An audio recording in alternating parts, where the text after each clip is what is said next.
Hi, good morning. நான் இன்னைக்கு சொல்ல போறது ரஷ்ய கதை. ஆனா நம்ம தமிழ் லாங்குவேஜ்ல. 2 எலி நண்பர்களா இருந்தாங்க. அவங்களுக்கு ஒரு வாரமாக உணவு கிடைக்காம ரொம்ப தவிச்சிட்டு இருப்பாங்க. அப்ப ஒரு வீட்டினுடைய சமையலறைக்குள்ள 2 பேரும் போந்துருவாங்க. அங்க பார்த்தா எந்த ஃபுட்டுமே இல்ல. ஒரு கோவலையில பால் இருக்கும், அதுங்களுக்கு எட்டாது. அப்ப ஒரு எலி சொல்லும், நான் கீழே படுத்துக்கிறேன், நீ ஏறி பாலை குடி, அப்புறமா நீ கீழே படுத்துக்க, நான் பாலை குடிக்கிறேன் அப்படின்னு சொல்லிட்டு ஒரு எலி கீழே படுத்துக்கும், இன்னொரு எலி பாலை குடிக்கும். அப்ப கீழே படுத்திருந்த எலிக்கு ரொம்ப பயம் வந்துடும், எல்லாத்தையும் குடிச்சிடாத, இறங்கு இறங்குன்னு கத்தும். அந்த பால் குடிச்சிட்டு இருந்தது பதட்டமாயி என்னமோ கத்துதுன்னு சொல்லிட்டு அப்படியே பால் கோழிக்குள்ள விழுந்துடும்.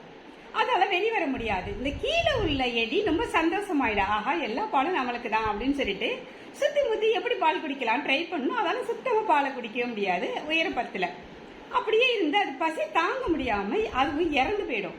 இந்த கதை நம்மளுக்கு கஷ்ட காலத்துல இருக்கும் பொழுது மற்றவர்களுடைய ஒத்துழைப்பு தேவை அப்படிங்கிறது இந்த கதை சொல்லுது. இந்த ரஷ்ய கதையை நம்ம தமிழ் கதை மாதிரி தானே இருக்குது. உங்களுக்கும் இந்த கதை பிடிச்சிருக்கும்னு நினைக்கிறேன். நன்றி.